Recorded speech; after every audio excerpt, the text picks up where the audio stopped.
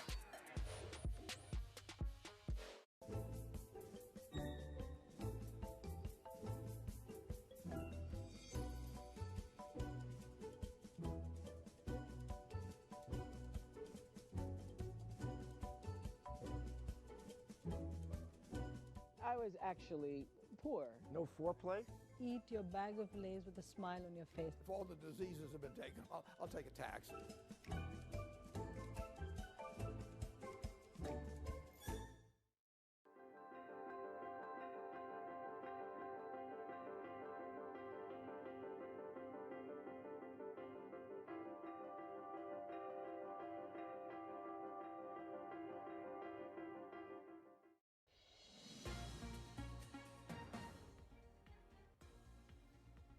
Economics, finance, politics. This is Bloomberg Surveillance. I'm Francine Lacqua here in London. Now let's get straight to the Bloomberg First Word News in New York City. Here's Ritika Gupta. Hi, Ritika. Thanks, Francine. Beijing plans to rein in dissent in Hong Kong by writing a new law into the city's charter. The move risks fueling a fresh round of street protests. China says the move is aimed at safeguarding national security, and Hong Kong Chief Executive Carrie Lam says she plans to fully cooperate. One opposition lawmaker says this is the end of Hong Kong. China has abandoned its hard growth target, breaking with decades of tradition. Premier Li Keqiang says the outlook for this year is difficult to predict given uncertainty surrounding the coronavirus. Beijing will instead focus on increasing stimulus, and Li says it remains committed to implementing its Phase 1 trade deal with the US. India's central bank unexpectedly cut rates in an unscheduled announcement this morning. It's ramping up support for an economy facing its first recession in 4 decades. The benchmark repurchase rate was lowered by 40 basis points to 4%. The Reserve Bank's next meeting wasn't scheduled until June the 5th. And the UK has posted the largest budget deficit since modern records began. That's as the government unleashed an unprecedented amount of spending to prevent the collapse of the economy. The deficit stood at over £62 billion last month, according to the Office for National Statistics. That's equal to the total borrowing in the whole of the previous fiscal year. Global news 24 hours a day on air and on Quick Take by Bloomberg, powered by more than 2,700 journalists and analysts in more than 120 countries. I'm Ritika Gupta. This is Bloomberg. Francine. Thank you so much, Ritika. Now, Burberry says its stores in mainland China have returned to growth.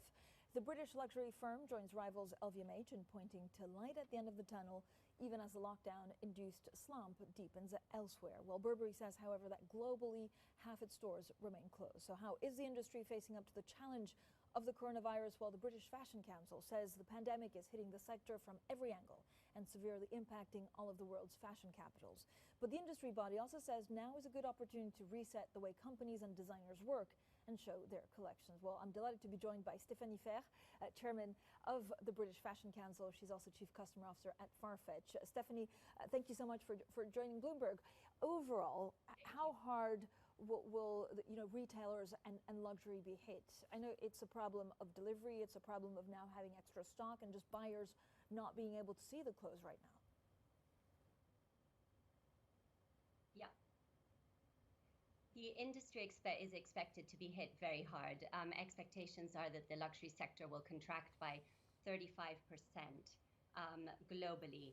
And in the UK, a large proportion of the designer sector, small and medium enterprises. So they will be disproportionately hit, but they're also disproportionately a large impact on the creative landscape of the industry, of brand Britain, and the pipeline of talent for the industry as a whole. So it is a very difficult time. As you mentioned, there are a number of aspects from the business model, supply chains, cancellation of orders from retailers, business rents, which affects all industries, and also a large proportion of the industry are freelancers. So it is really being hit at all angles. How many companies will have either solvency problems or cash flow problems, Stephanie? How much? I don't know whether we're talking about bankruptcies, but as you say, a lot of people in the fashion world, in the luxury world, are freelancers, and a lot of the schemes that the government has put in place in the UK don't extend to them. Yes. So in an industry survey, We heard from the businesses that are part of the British Fashion Council that half believe they won't survive until the end of the year unless they have some form of external support. And whilst the government's £330 billion pound package has gone some way to help the industry and freelancers, it really isn't tackling the specific issues of the luxury industry. And so this is where the British Fashion Council has stepped in. We've launched a fund called To Make a Material Difference. We have a fundraising target of 50 million, and we are asking government to match that and asking large businesses to contribute to the ecosystem. But as you mentioned, this is an opportunity to reset.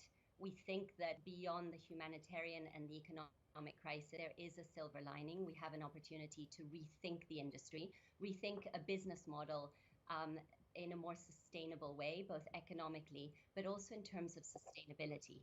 And there are a number of things about the luxury industry that have been challenging, not least the pace of collections, the fact that there's been a disconnect for quite some time between the delivery dates that fashion businesses are delivering into stores and the season for which they are intended. And we've joined forces with the CFDA, the Council of Fashion Designers of America, and we've issued a joint statement really resetting the purpose and where we believe we could find some real opportunity to reset the industry for good.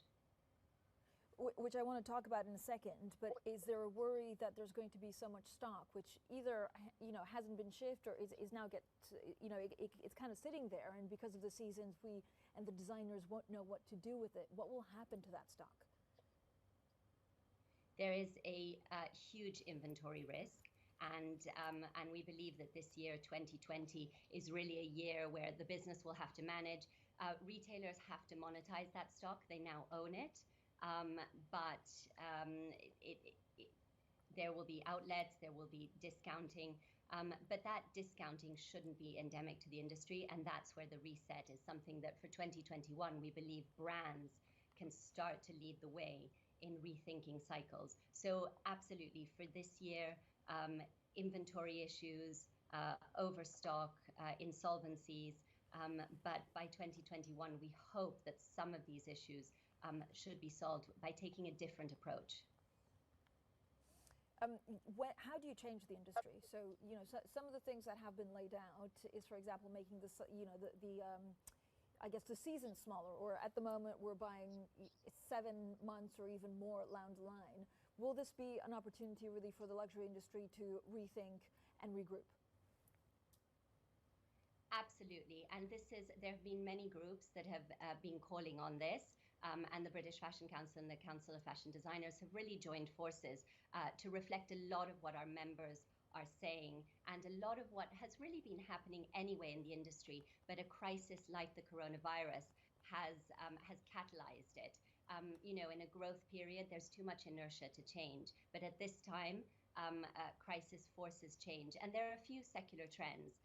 The shift to online, overall digitization, that could actually help the industry. So, for example, you talked about the cycles. At the moment, designers deliver for seasons well ahead of the seasons. So full winter deliveries start coming into stores in May, but really customers are only thinking about buying their full winter, at least in the Northern Hemisphere, in August, September. By that point, those items are already discounted because retailers are looking for the next new thing. If we can start to shift deliveries closer to the date for which they're intended for customers, you start to build a world where these items reclaim their value, where they're on the shelves for longer, where you have more of a full price business.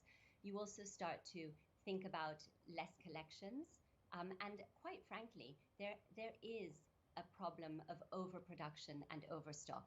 The designer sector of the industry has taken a leaf out of fast fashion. And if there's a way, while remaining economically viable, to think about, in general, slowing down, focusing on creativity, focusing on quality, one of the biggest impacts and still the largest single problem the industry and our world faces is sustainability.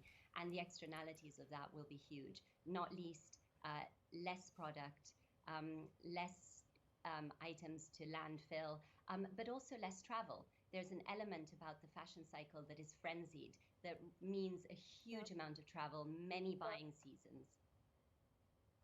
So you don't think we'll go back to the fashion world as we know it? Will we see collections more virtually? Like I think, we may see some of the collections in June. Will that be here to stay? And does it also change the supply chains of a lot of these companies? I sincerely hope we will see change. And yes, we have out of necessity called for digital only. London Fashion Week, men's and women's, it will be gender neutral, will launch on June 12th for 4 days. And this should be the beginning of a pattern of change. It will not all move to digital. There is the reality of seeing and breathing the clothes. It's also an opportunity for the industry to connect. We believe that it will be a mixture of online and offline. But we think that digitization, the move to online, and innovation. There are many ways to buy collections. There's been a rise in digital showrooms, for example, and technologies that allow us to see product in 3D. All of this should allow us to start to bring the best out of technology and innovation, combined with what is necessary to keep the industry what it is, which is an industry of creativity, of connections, of talent, and really combine the two to make for a more sustainable industry. Yep. Stephanie, thank you so much for joining us today. Stephanie Ferrer, the chair of the British Fashion Council. Now, coming up, as Lufthansa closes in on a multi-billion euro bailout deal that will see the German state become its biggest shareholder, we'll ask if coronavirus will see Europe building more national champions. That's our conversation up next, and this is Bloomberg.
This is Bloomberg Surveillance. I'm Francine Lacqua here in London. Now, Lufthansa close to a multi-billion euro bailout deal.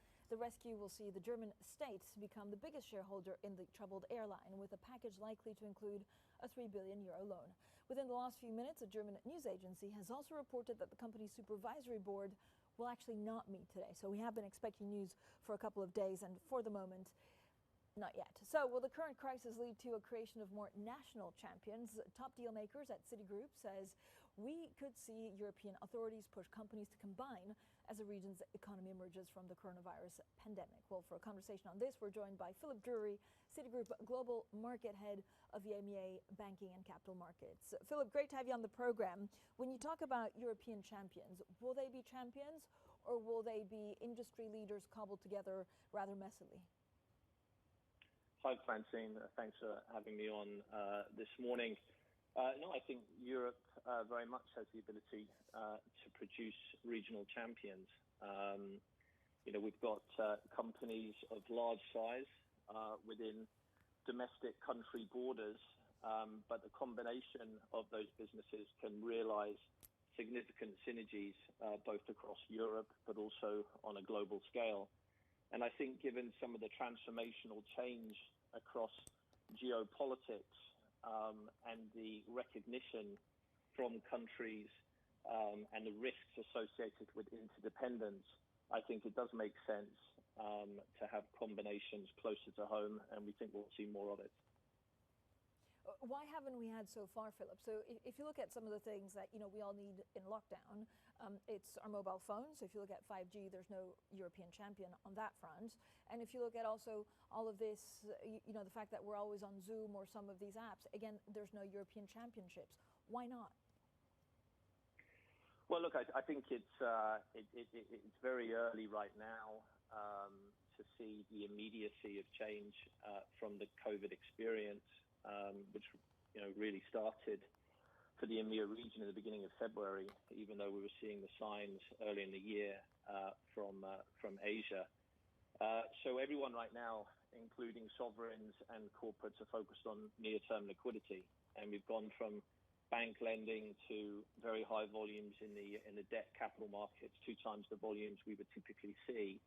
And we're also started to see a wave of equity recapitalization now in terms of balance sheet repair. But it's not until we get beyond looking at the next 2 quarters or the next 12 months that I think we'll really start to see strategic repositioning.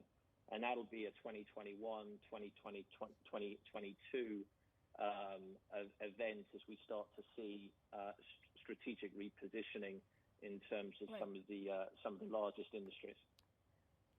But Philip, why? I mean, even if we strategically reposition in Europe, can Europe really compete with a company or a conglomerate from China and the U.S.? I'm trying to understand why we, apart from in the luxury group, I guess, and the luxury sector, we just don't seem to have these champions like the other parts of the world. Is it a problem symptomatic? Is it because our companies were too small? Is it funding?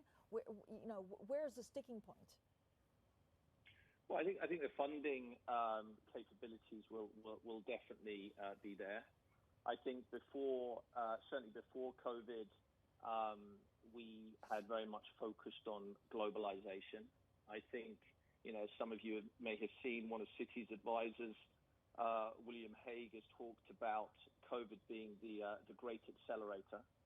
And I think European champions can become a result of the catalyst and the great accelerator of COVID. Change is often said to be a result of necessity. And I think certainly COVID can represent that catalyst, that accelerator to change across Europe. Is there a danger that some of these mergers won't work? So you can think of great mergers with hindsight in the banking world that were just not a good fit.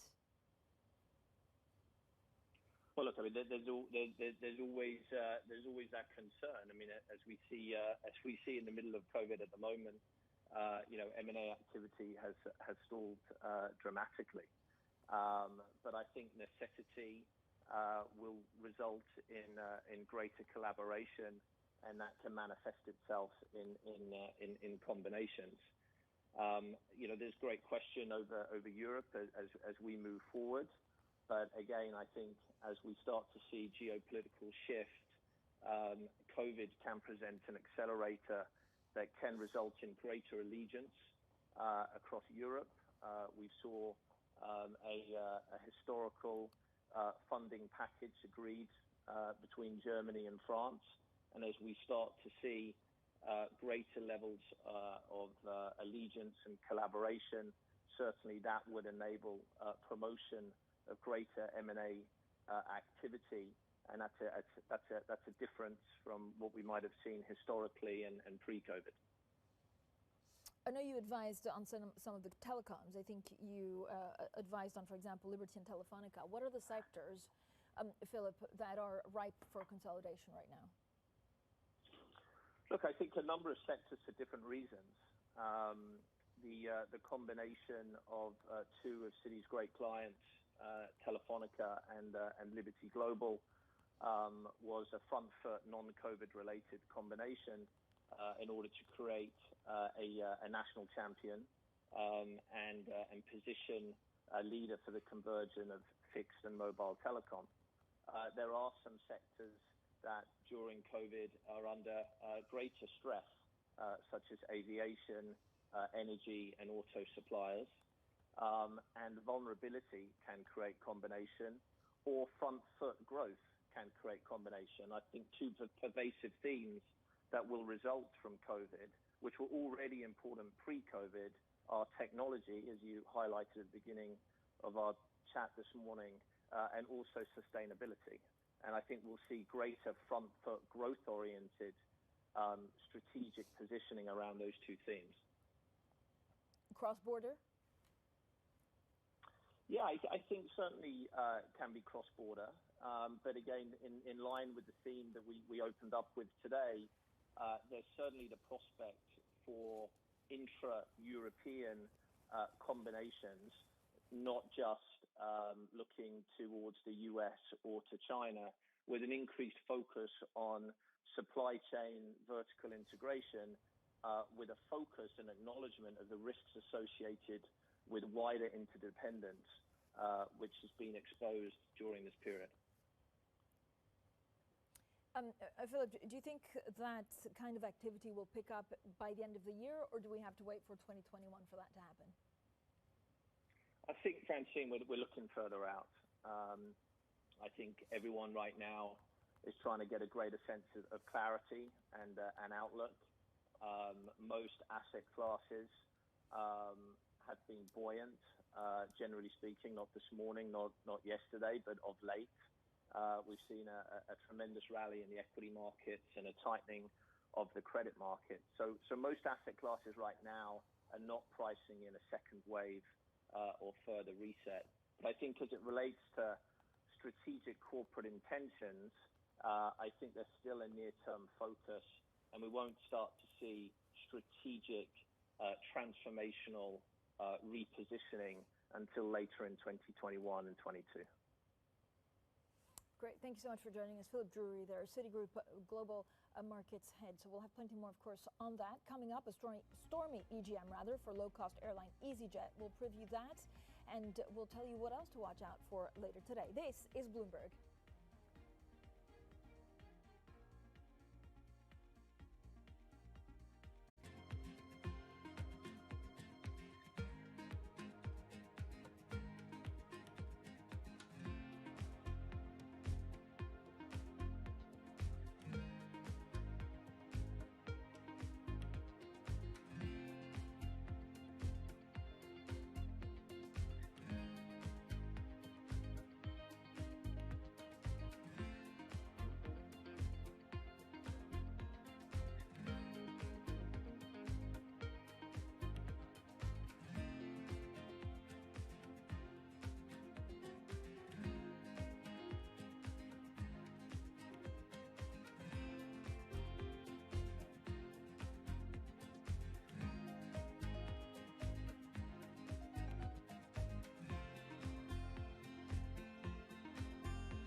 Climate change is the defining issue of our time, so we've redefined how we cover it.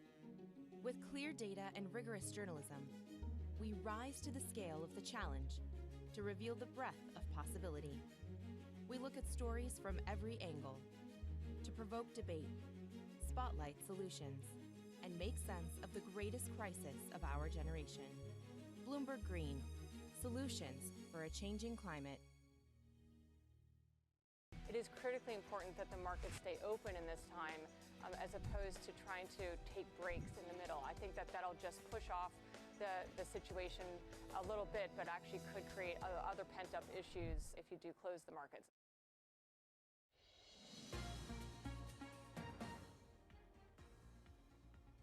Economics, finance, politics. This is Bloomberg Surveillance. I'm Francine Aqua here in London.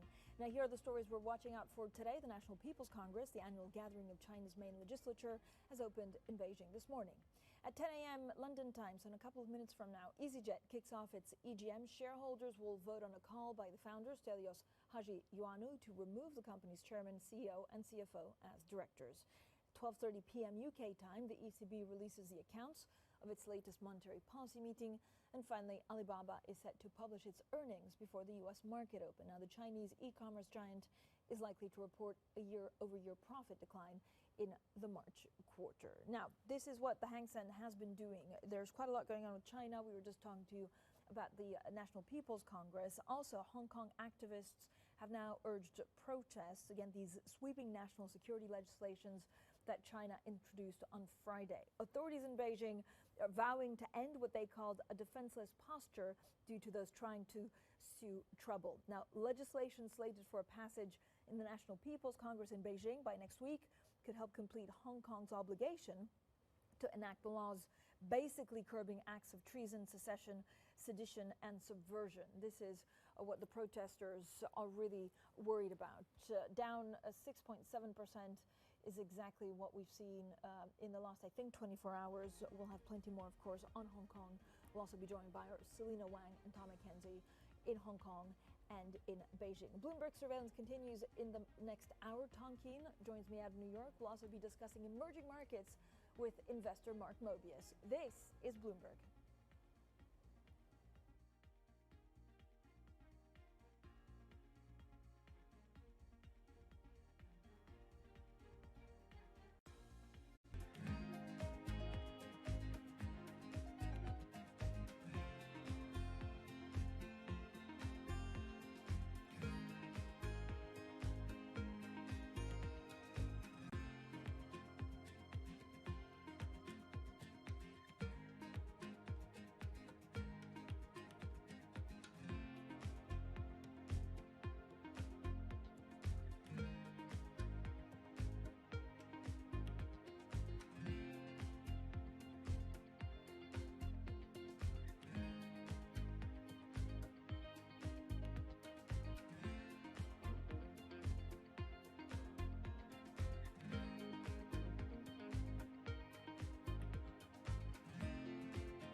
Another day of risk off across the financial markets. We bring you special coverage of all the price action and implications here on Bloomberg Television.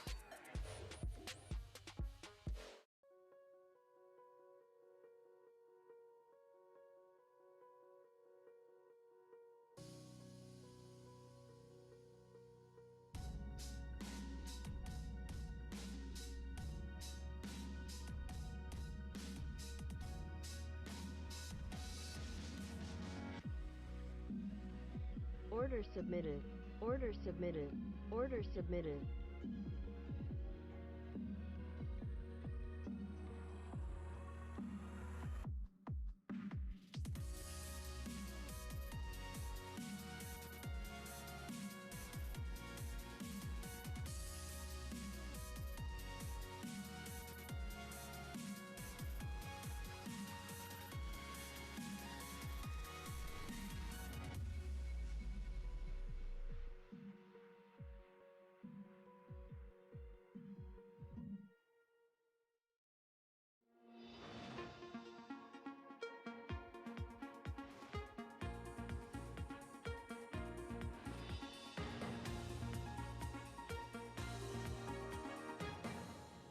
Hong Kong stocks plunged the most since the financial crisis as China announces plans to impose a national security law on the city.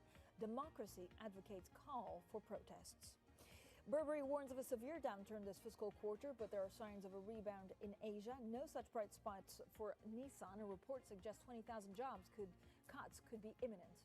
And Richard Clarida says the Fed could hold guidance until the fall, as Steve Mnuchin suggests the U.S. will need more stimulus. Jobless claims top 2 million for the 9th week. Hi, everyone. This is Bloomberg Surveillance. Tom Francine from London and New York. Another packed show, Tom. A lot of the focus is, of course, on retail, luxury retailer, as well as many companies around the world are now abandoning a lot of their forecasts. We also see the amazing GDP target being abandoned by China. I think this is quite significant. And, of course, we look at the Hang Seng and what's going on in Hong Kong. Oh, really, there's no other story in Washington and the United States on this Memorial Day weekend than Hong Kong. It has really galvanized the Beltway and the press. We'll be seeing much more on that, I'm sure, through the day. The initial statements by the administration seek condemnation. I'd also point out, Francine, that within Hong Kong, the idea of will we see protests this weekend, and of course, into the Hong Kong Monday. Yeah, I'm looking forward to catching up with Selena Wang shortly. Now, let's get straight to the Bloomberg First Word News in New York City. Here's Ritika Gupta. Hi, Ritika. Morning, Francine. Tom. Hong Kong activists are calling for protests against a new China security law. The National People's Congress is expected to pass the legislation. It would force Hong Kong to implement laws curbing acts of treason, sedition and subversion. President Trump promised that he would respond, quote, very strongly. Meanwhile, for the first time in decades, China has abandoned its practice of setting an annual target for economic growth. Instead, it will shift its stimulus focus to jobs. Premier Li Keqiang told the National People's Congress the outlook is difficult to predict this year because of the coronavirus pandemic. The UK posted a record budget deficit last month. The shortfall stood at $76 billion. That's equal to total borrowing for all of the previous fiscal year. The deficit's not surprising. The British government spent an unprecedented amount of money to prevent the collapse of the economy. And AstraZeneca and the University of Oxford have begun advanced trials of a coronavirus vaccine. They're recruiting more than 10,000 people to take part. The US has pledged as much as $1.2 billion towards the vaccine's development. Global news 24 hours a day on air and on Quick Take by Bloomberg. Powered by more than 2,700 journalists and analysts in more than 120 countries. I'm Ritika Gupta. This is Bloomberg. Tom, Francine. Ritika, thanks so much. Equities, bonds, currencies, commodities right now, of course, risk off. VIX moving back a full stick, well out over 30. Again, I'm going to call it a churn, but nevertheless risk off with yields lower today. In the currency markets, dollar stronger, all the usual attributes you'd see. And I'd see gold up, not to record highs, but gold with a rally today. Francine? Tom, I was also talking about gold earlier on. I am looking at yuan, Chinese renminbi, because of what's going on in China and in Hong Kong. You can see currently at 71393. And then there was a bit of movement when it came to the price of gold. So stocks overall are actually sliding. Treasuries climbing with the dollar, oil snapping a 6-day winning streak. Now, back to our top story. China has announced plans to impose a national security law on Hong Kong, coming on the heels of almost a year of protests. Let's go straight to Selena Wang, our Bloomberg News reporter in Beijing.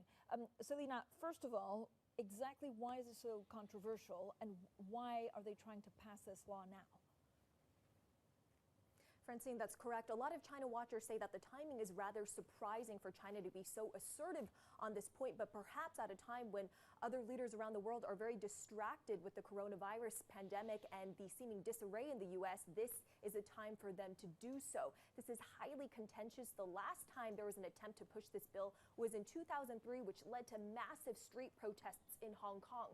So China says that this is ensuring the stability, prosperity of Hong Kong, but as we've heard from many pro-democracy lawmakers in Hong Kong, they see this as the end of Hong Kong as we know it. They see this as fundamentally eroding the independence, judicial autonomy, and other freedoms, including freedom of expression in Hong Kong. Selena, Hong Kong is 1,200 miles south of Beijing, but given these announcements, how far away is it? What is the emotional attachment of the federal government in Beijing to Hong Kong? How distant is it? Well, it's very close to the territorial view of territorial integrity to China, and you've already heard statements saying that this is an internal affair. They do not want foreign meddlers being disruptive in terms of this national security law, and they've tried to make the argument that this law is nothing that should be out of the ordinary. It's part of any other country's efforts to secure their own country's safety. But of course, this does risk inflaming tensions with the U.S. You already have Trump saying that they could react forcefully. You also have 2 U.S. senators introducing a bill that would punish Chinese officials and entities enforcing the planned national security laws, as well as banks that do business with them. But a lot of experts say that, frankly, the U.S. doesn't have a lot of leverage over China here, and that no matter what the U.S. do, they're probably just going to continue and push ahead with this. Selena, when do we know exactly how much protest will there be? We were trying to figure out with Tom yesterday whether the fact that, we're in the middle of COVID-19 also means that people won't be able to protest. And of course, how the West will react to all of that. Well, we certainly have countries across Asia slowly starting to get back to some normalcy, and there have been democracy activists in Hong Kong that have been calling for more street protests. So this certainly increasingly heightens the risk that very shortly we could see more of these mass street protests. As I mentioned before, in 2003, when there was a first attempt to pass this, that led to massive street demonstrations that eventually led to this legislation being tabled. So arguably, we could be seeing them very soon, but it's very hard to say. Selena, the MPC, and the distinction here, folks, is simple. This was not done by anything to do with the Hong Kong government, the Beijing-backed Hong Kong government. This was the National People's Congress. Selena, this is all foreign to us. We see the photos across the media of various and sundry Chinese lined up, and everybody's got on their different ethnicity to show that it's a great group of people. And the president walks in with a premier and everybody claps in unison. I get it all. I get the show, the pomp, the circumstance. What happens the day after the NPC when everybody goes home? Well, Tom, this is, as you said, a very ceremonial, a very large event that is just trying to show how powerful the Communist Party leadership is trying to show strength, signs of strength, not just to the party, but also to the people. So while it is seen as a rubber stamp parliament, it does weigh quite a large amount of significance in that it sets these targets that fan out into the rest of the local provinces and governments. And that GDP target, which we did not get this year, is very important in that it is a cue for how local officials should be doing their spending and investment. So when this NPC closes, you will see the country quite quickly start to enact many of these policies that have been discussed. So we know that the budget deficit is going to be widened to more than 3.6% of GDP. That's more than in the wake of the financial crisis. You are seeing a massive increase in infrastructure investment, especially with a focus on technology advancement. They're going to be paying for that with more than $500 billion of special bonds. And another clear priority here, Tom, is the creation of jobs, given that rising incomes, rising wages is an important part of legitimacy for the Communist Party. And they say they want to create 9 million jobs, which is less than the 11 million last year, but still quite substantial. Selena, thank you so much for the update. Selena Wang there in Beijing joining us. Now, up next, Rupert Harrison, BlackRock Multi-Asset Strategies Portfolio Manager. We'll ask him about the trade war between the U.S. and China. We'll ask him about Hong Kong. And, of course, we'll ask him about the UK. This is Bloomberg.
This is Bloomberg Surveillance. Tom and Francine from London and New York. Tom, we were talking about the Hong Kong protests, of course, the National People's Congress, and what of all this means for markets. Joining us now is Rupert Harrison. He's BlackRock Multi-Asset Strategies Portfolio Manager and, in a former life, also Chief of Staff to George Osborne.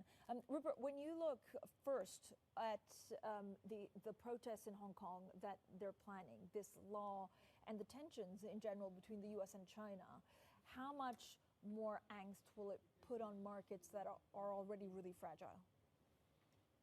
Yeah, I think, look, obviously it's difficult for markets to try and price sort of increasing geopolitical risk at the same time as trying to deal with this unprecedented COVID economic and social crisis. But I think this is a specific example of the fact that markets are still underappreciating the likely scope and extent of U.S.-China tensions.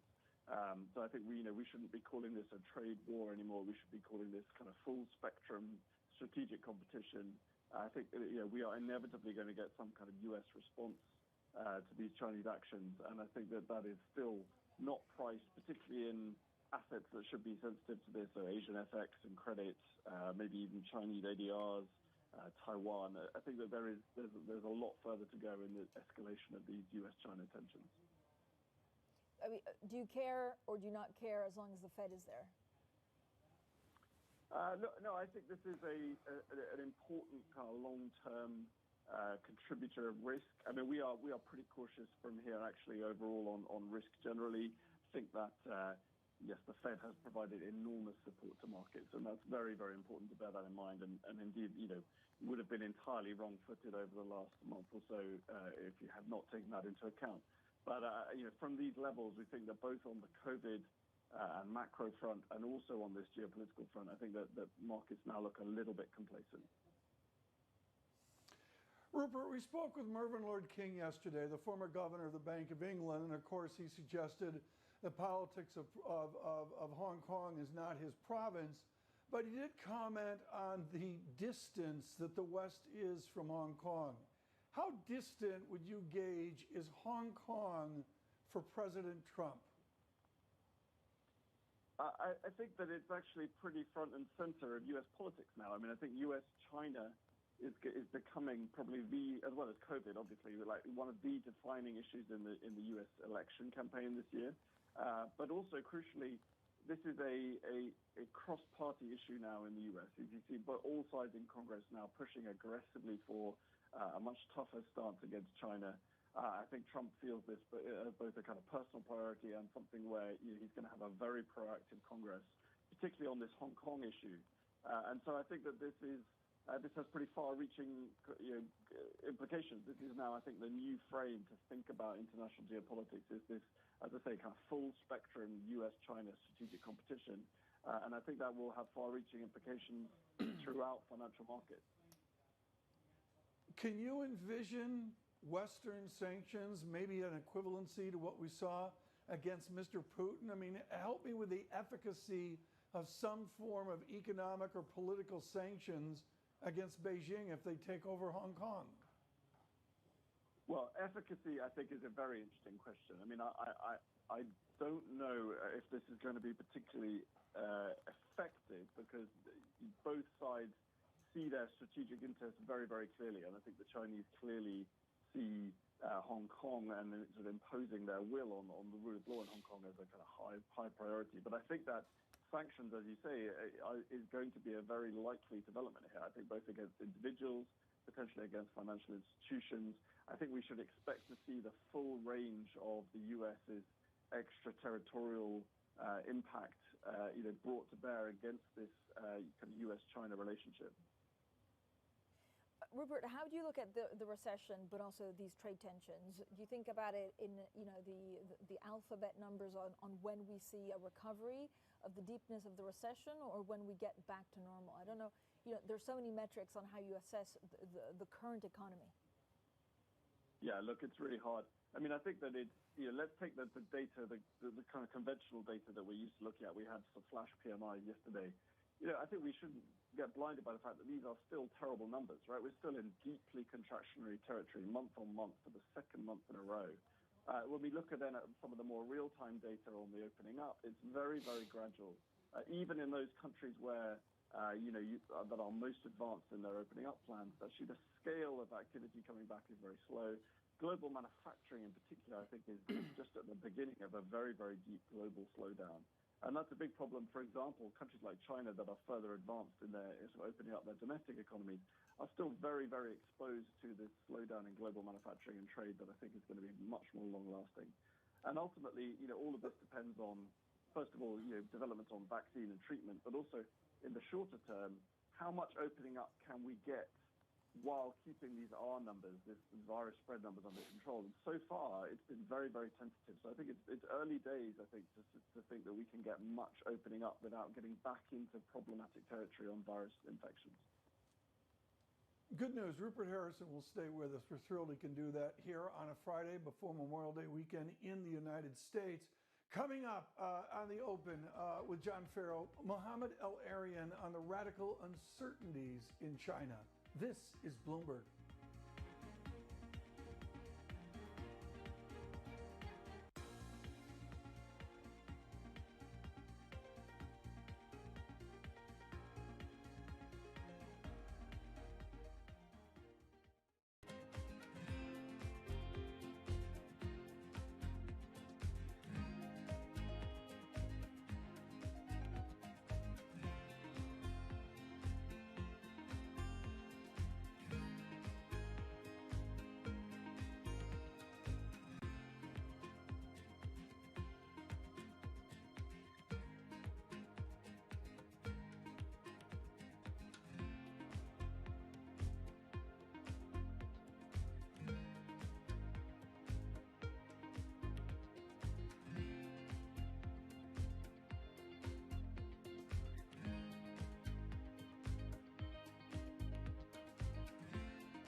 Good morning, everyone. Bloomberg surveillance from London, from New York. We're watching two stories, particularly for America, very carefully. One of them, of course, is in Hong Kong and at the National People's Congress in Beijing. Extraordinary moment for China. We've already seen a response from the State Department in Washington and President Trump making brief comments. We'll get to that in a bit.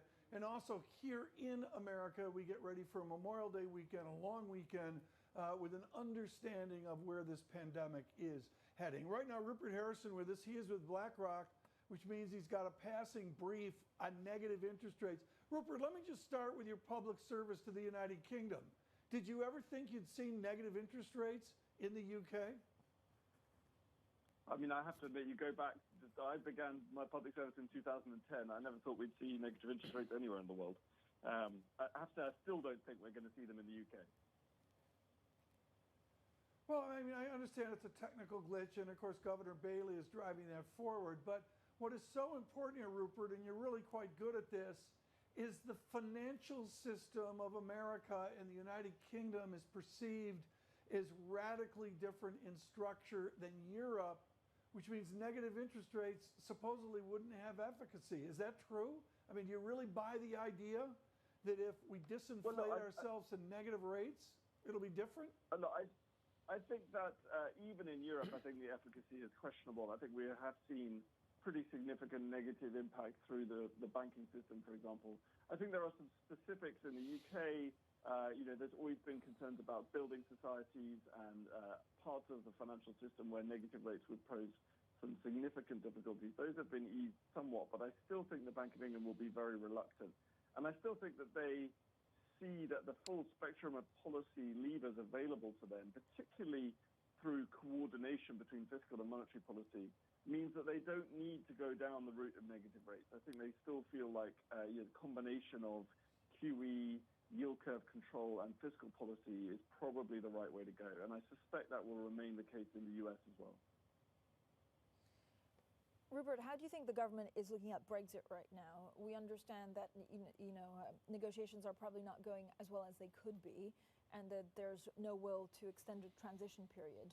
What kind of economy would we be left with at the end of this? Well, look, I think that the tone of these discussions is pretty negative at the moment, and I think both sides are pretty dug in, and I think we can expect certainly the tone to get worse over the next few months before it gets better. I think that the UK remains very sort of politically committed to some of the red lines that make conciliation difficult. I think that even there is an argument in some parts of the UK government that actually when the economy is so disrupted anyway by COVID and the global economic crisis, that actually that will mask any impact of a sort of disruptive exit from on the lack of a trade deal, and that therefore in some ways it's even an easier situation in which to sort of take some short-term pain in order to achieve longer-term political goals. How much fluctuation will we see on pound? Well, look, the sterling has been pretty weak already, particularly against the euro. I think we still see the bias to be to the weaker side. I think we're approaching, a deadline around the end of June about the kind of formal extension period deadline. I think that is likely to be passed without any agreement on an extension. I think that both sides will probably try and de-escalate that a little bit so that it doesn't feel like such a kind of cliff edge moment. But I think it will all feed into relatively negative mood music. There are some very, very intractable issues at the moment, particularly, even the immediate issue of the implementation of the Northern Ireland Protocol, which is something that supposedly was agreed as part of the exit deal. Two sides are now very, very far apart on how you implement that protocol. And that's even before we get on to the other very difficult issues around fishing, around level playing field provisions. So we have to think that the news flow is going to be negative for sterling, certainly on a sort of 3-month horizon.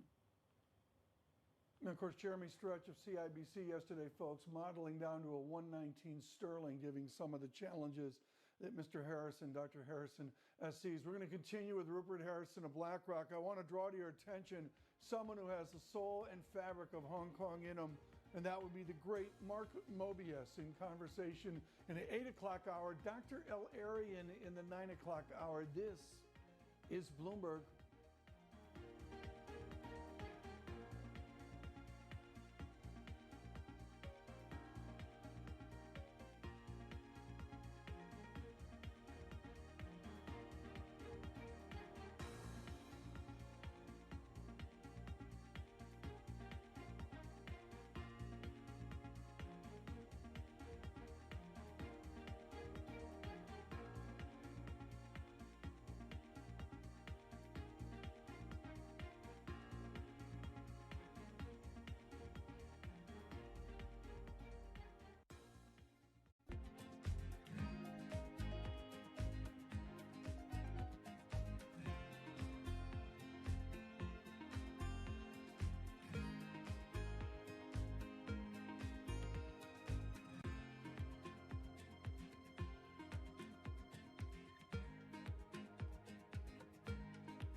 Order submitted.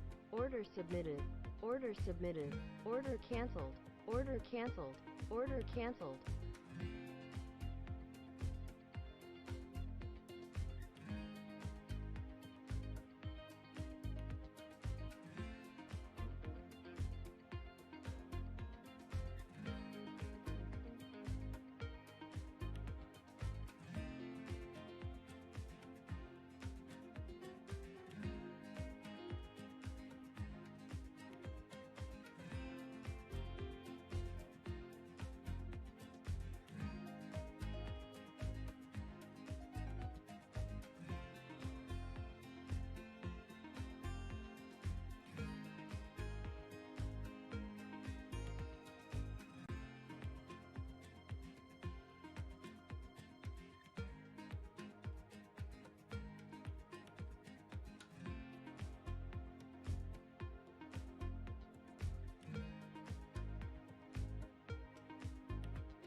This is Bloomberg Surveillance. Tom and Francine from London and New York. Now we're back with Rupert Harrison of BlackRock. Rupert, we talked a little bit about the UK. We talked about China, Hong Kong.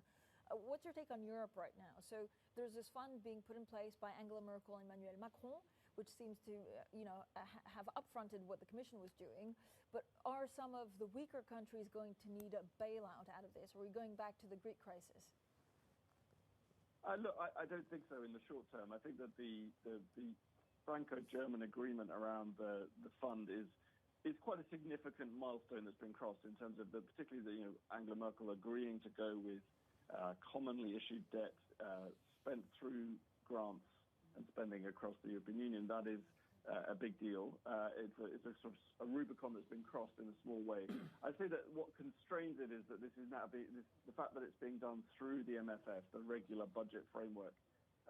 Does two things. First of all, it delays any spending. I think it's this is something that this is a 7-year budget framework. They've said that the spending will be front-loaded, but I still think this is something we're not going to see in 2020. It'll be spread across 2021, 22. And therefore, while it's a kind of positive development in terms of the sort of fixing the underlying issues with the Eurozone, Europe still stands out, particularly relative to the US, in terms of the overall scale of stimulus that's being applied, both in terms of monetary policy, but also crucially fiscal policy. The overall response in Europe is still just a lot smaller. Does it mean that we'll see more populism at the end of the crisis? Well, look, that is a big question. I think we have to assume yes. I think one of the concerns we've had over the last few years when we've been talking about populism in Europe really since 2016 is that this was all happening really during the good times. Right? I mean, this was the peak of, as it turns out, the cycle. We had a low unemployment, falling unemployment across the European Union, and yet we had a wave of populist politics that markets were very concerned about. I think we can only expect that in very, very difficult economic situation, that can only get worse.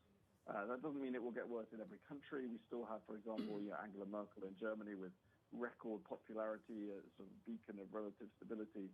But I think that, I think we should be concerned about the longer-term outlook. High unemployment, I think, heightened concerns around immigration and China, for example, all these things can drive populist politics. Rupert, we are enjoying a debate over 20% unemployment, even modeled as high, folks, as 27% unemployment rate within the unique American political system. And I guess back to Disraeli, but I'll leave it up to you, Dr. Harrison. How does a parliamentary system of majority government deal with a 20% unemployment rate? Yeah, that's an interesting question. I mean, actually, the history of the UK shows that a majority parliament can tolerate very high unemployment. So if you go back to the early 80s with the Thatcher government, you had very high unemployment, some very long-lasting scarring effects of that as a result of deindustrialization in parts of the UK. And yet, Margaret Thatcher remained politically very dominant because her vote of kind of 40-45% of the population kept the Conservative Party in place because it was seen to be tackling the major problem, which was particularly inflation initially, and then sort of union control and the ability to govern the economy. So I think a parliamentary system can sustain high unemployment. I think in the current environment, there's a very interesting difference between the UK and indeed a lot of European countries and the US, where in the UK you've got this, I think it's hard to overstate the importance of this furlough scheme. You've got almost 10 million.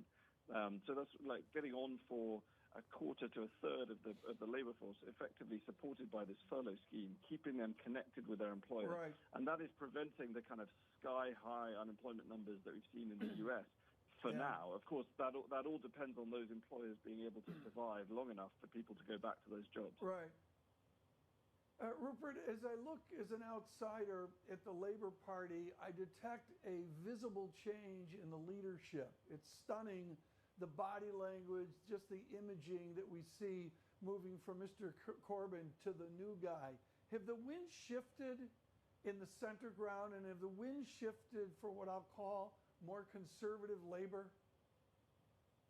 Yeah, I think so. I mean, let's put this in perspective. The end of the Corbyn era has certainly moved Labour back into more mainstream territory, and it's been very striking that Keir Starmer, the new Labour leader, has acted pretty ruthlessly to get rid of all the kind of major figures associated with Corbynism. But at the same time, this is still not, Tony Blair and Gordon Brown's Labour Party. This is still quite a left-wing Labour Party economically. That may be in sort of tune with the times. You've also seen the Conservative Party, frankly, moving to the left on economics. But it's now, much more in contention. Politics in the UK feels a lot more normal. You've got an effective opposition, an effective opposition leader, and the government's, failings are certainly being exposed much more effectively than they were during the Corbyn period. What will Rupert Harrison, Boris Johnson be judged on? Is it trying to safeguard the economy? I know he's been getting a pretty tough time of late. If there was a vote in 6-7 months, what would people want from him? Yeah, that's a very good question. I still think we don't know that because we're in this phase where public opinion seems to be overwhelmingly focused on how governments are dealing with the health crisis. I still think, particularly in the UK, the economic crisis has not yet really hit home. Partly, we were just talking about the furlough scheme. Partly, for a lot of people, it's the economy is still stuck in sort of suspended animation. Their incomes are holding up. We haven't really seen the full impact for a lot of people of the economic crisis. Interestingly, in the UK, the government's ratings overall are holding up pretty well. I think there's been a sort of rush to sort of patriotic support for the government in a crisis. That is now starting to fade. There's a lot more questions around high death numbers in the UK, about perceived failings around testing and things like that. And I think it's going to be very interesting to see whether we move on to focus on the economics, where I think the government is perceived to have done pretty well so far, or whether the post-mortem on the kind of dealing with the health crisis dominates, and whether the government is perceived to have got it wrong. I think it's still too early to say. Rupert, thank you so much. Rupert Harrison there, BlackRock Multi-Asset Strategy Portfolio Manager. Now, up next, we talk China and Hong Kong with Jonathan Fenby, T.S. Lombard China Research Chair. This is Bloomberg.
What terrorism?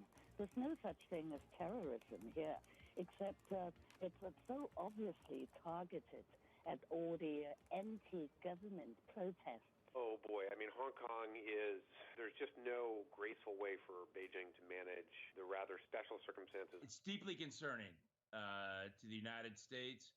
Hong Kong is a great friend to us, and we are monitoring this situation closely. Senator Toomey and I have been working on this for some time, but of course, the events of today and the announcement that China intended to crack down further in Hong Kong has added, I think, new urgency to passing this legislation. We'll review it in the House. I've asked my committees to take a look at what that is. I take second place to no one in the Congress, House, or Senate.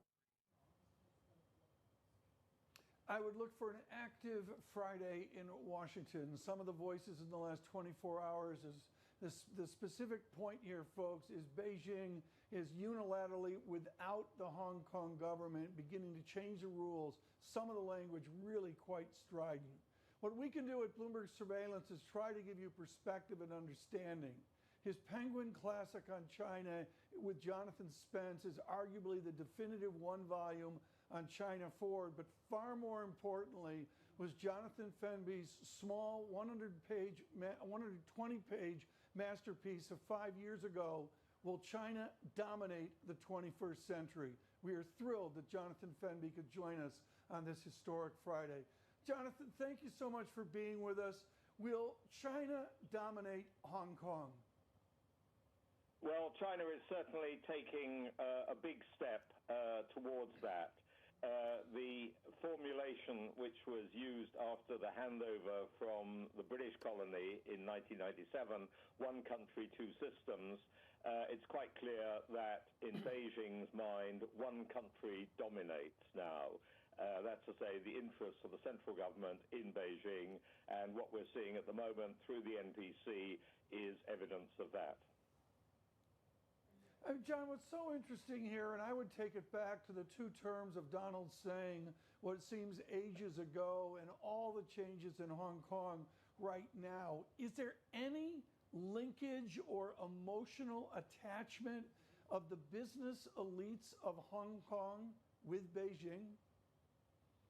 Yes, I mean, a lot of the business elite in Hong Kong have long played a big role in the mainland economy. They were one of the conduits for Chinese growth under Deng Xiaoping, of course, going back 3 or 4 decades. And that remains. At the same time, Hong Kong's position as an open international center is also of enormous importance to them. And the question is how far that will survive given Beijing's tightening up of control that we're seeing at the moment. Why is Beijing, Jonathan, doing it now? Because in the immediate term, because Beijing is fed up with the protests in Hong Kong, with the strength of the pro-democracy movement, which did very well at local elections late last year and might do well again at legislative council elections in September. And it sees that the Hong Kong government has not been able to control the protest and the pro-democracy movement.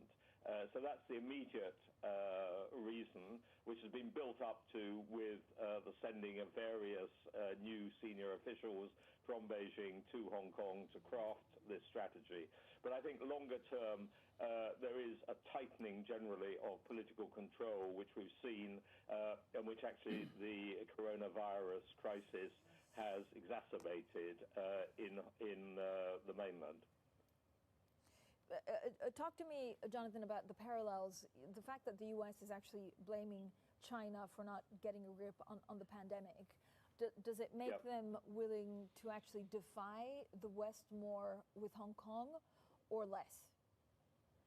More, I think. I think there's generally been the mindset in Beijing is increasingly one of self-reliance, of China standing on its own, looking after itself. This is a long-term project, and Xi Jinping has been talking recently quite often about a long-term struggle that he sees the country as being involved in. China still wants to go through with the Phase 1 trade deal with the United States, and notably its defense budget, just unveiled today, did not show any increase. In fact, it showed one of the lowest increases we've seen for a long time. But China wants basically to get on with rebuilding its economy and concentrating political power on the Communist Party.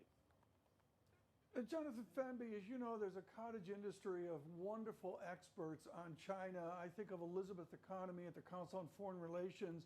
And folks, George Magnus's Red Flags is an outstanding book. Are you in the group with Dr. Economy and Mr. Magnus that President Xi's power in China is more tenuous than we perceive? No, I think it's pretty strong myself, but it depends on a number of factors, notably the economy and economic growth. And we saw from the National People's Congress, the government report there today, concern about reviving the economy. And it needs a strong economy in order to buttress the political power. And there's worry on quite a number of fronts at the moment, notably employment. You know, I look at this, Jonathan Fenby, and to me it's truly an historic moment. We were talking with Admiral Stavridis about the distance from Taiwan to China, or the dynamics of the South China Sea. It's unimaginable that a naval ship of the United States of America could grace Hong Kong harbor right now as it has for well over 100 years. How do we show the flag? How do we display to China right now any military projection? It's very difficult to do that because you don't know how far you can go, and I'm not sure how far Washington really wants to go. But certainly the South China Sea is an area where China continues to expand, and it's up to the U.S. What measures it wants to take there. I'm not, frankly, myself, that worried about the prospect of the use of force by the People's Republic against Taiwan, because I think that just would entail so many downsides for China that it's really not on the agenda, whatever the rhetoric is. Explain, Jonathan Fenby, one final question, if we can.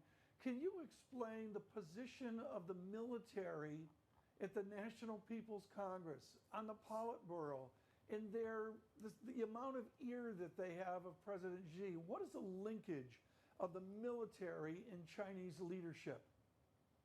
Well, the PLA, the People's Liberation Army, but it might be called the Party Army, rather, is an essential support for the regime and for the political regime. And Xi Jinping, from the very beginning of his period in power 8 years ago, has paid great attention to keeping the army on side, to reorganizing the army to try to make it a more efficient force, and to eliminate as much corruption as possible within the army. The army is a very political body in China. Thank you so much, Jonathan Fenby, there, T.S. Lombard Chair of China Research. Now, coming up on the Open, Chetan Ayya, Morgan Stanley Chief Economist. That's coming up at 2 p.m. in London. That's 9 a.m. in New York. And this is Bloomberg.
This is Bloomberg Surveillance. Tom and Francine from London and New York. Now joining us is Ben Jones. He's State Street Senior Multi-Asset Strategist. Ben, let's focus on gold. We talked quite a lot about what's going on in terms of trade tensions between the U.S. and China. We talked a lot about the National People's Congress and the fact that they abandoned their GDP target, but also these protests in Hong Kong. Do you just buy gold in this kind of environment? Yeah, I mean, I think for me, gold has been an attractive asset for a little bit of time now, and it started off probably about 18 months ago, and a lot of it was on the back of central bank demand. But obviously, the attraction of gold has increased when we've had these bouts of crisis and bouts of risk aversion. The markets in general are still very, very fragile at the moment. So anything that is suddenly seen or perceived as negative news, like some of the news from China overnight, I think that just plays into an attraction for safe havens. And gold is certainly one of those at the moment. And we've certainly seen throughout this period, at the beginning of this year, that the ETF demand for physical backed gold in particular is really quite strong. I think the other thing to think about is that the opportunity cost of gold, the cost of carry, is much reduced now as well, because we're getting much, much lower rates on fixed income and much, much lower income coming from equities as well, with the dividend cuts that we're seeing right now. Ben, State Street has a heritage back to 17. Oh, excuse me, Francine. I'm sorry. My fault. No, Tom, Francine, go ahead. Please. No, please go ahead, Tom. Ben, State Street has a heritage back to 1792. How do you tell people to buy and hold? I think you look for assets that are have an attractive either income or are fairly stable and good quality at the moment, and that's what you tell them to if you want to buy and hold for the longer term.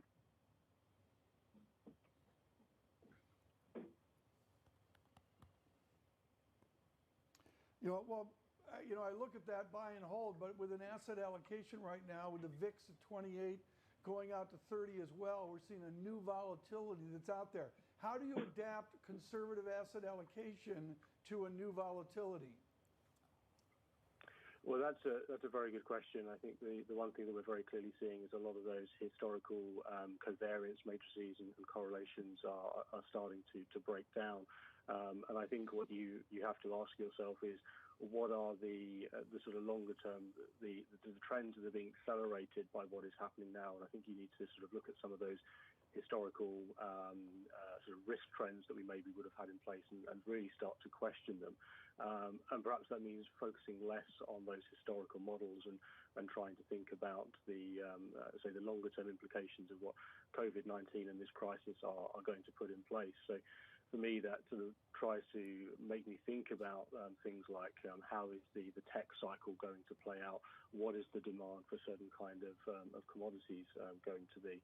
But as I say, it does make you question, I think, some of those correlation patterns. They really are starting to break down. I think certainly in some of our indicators, what we see is, although volatility has started to decline from the highs that we saw in March, the unusual correlation pattern is very much still there, and that is a really significant challenge for investors at the moment. But Order what are canceled. the longer-term Order implications canceled. of this? Order Is canceled. it, an economy that will struggle for actually many years, if not a decade, or will we bounce back? What are the angles that you're looking at? So for me, I think it's not so much the level; it's more the unevenness that I think we need to think about. I think what this virus has done is it's accelerated a lot of trends that were already very much in place. So the greater reliance on technology, the greater degree of working from home, I think those trends have been accelerated.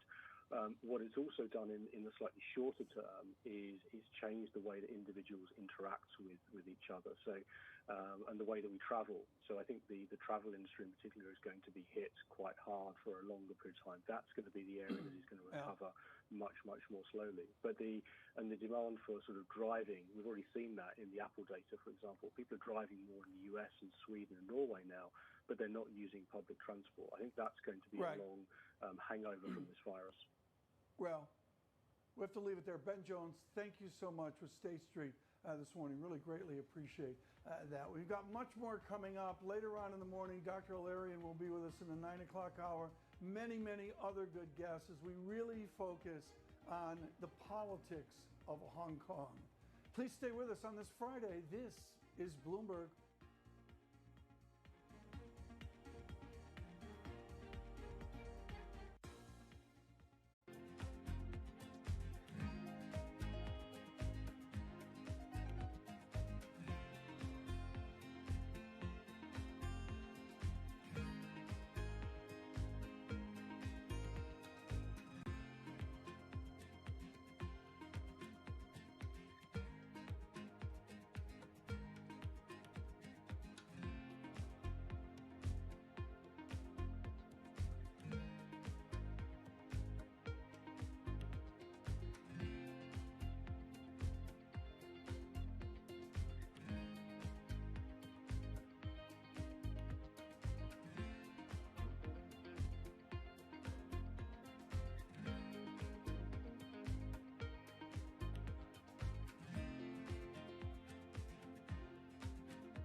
This morning, Beijing unmasks a plan to shift to a one-country, one-system China. Beijing circumvents the Hong Kong government through the National People's Congress meetings. The Trump administration, while they suggest, quote, strong condemnation, the president will, quote, respond very strongly. Bill Ford says wear a mask. Donald Trump says no. Check that. There was a reported wearing of the presidential mask as Mr. Trump went all Ford versus Ferrari, gazing at a 1966 24 Hours of Le Mans Ford GT. And it is Friday before Memorial Day weekend. Corbat of Citigroup gave everybody the day off. Michael Corbat is a too big to fail genius. Good morning, everyone. This is Bloomberg Surveillance from New York, from London. Francine and Tom, we are working this morning, unlike the good people at Citigroup, although Tobias Lefkovich will join us later on surveillance, and that is a good and beautiful thing. On a very serious note, Francine, really things deteriorate in Hong Kong in the last 24 hours. I think a lot of the focus, if not all of the focus today, Tom, is on China. So first you have the National People's Congress. We heard from the Premier talking about targets being abandoned. because it's just too difficult to predict GDP. We also heard from him that they want to create 9 million jobs rurally. That's less than the 11 million that they were going to create back in 2019. And then we have to see what happens with Hong Kong, with this law being passed through, a lot of animosity from people in Hong Kong, the U.S. saying they'll weigh in, and China really pushing back. So, Tom, I would focus on China all day today. Yeah, I absolutely would. I really want to mention that my colleague John Farrell way out front on the tensions of Washington and Beijing. Right now, with our first word news in New York City, here's Ritika Gupta. Morning, Tom. Francine, as you were mentioning, Hong Kong activists are calling for protests against a new China security law. The National People's Congress is expected to pass a legislation. It would force Hong Kong to implement laws curbing acts of treason, sedition and subversion. President Trump promised that he would respond, quote, very strongly.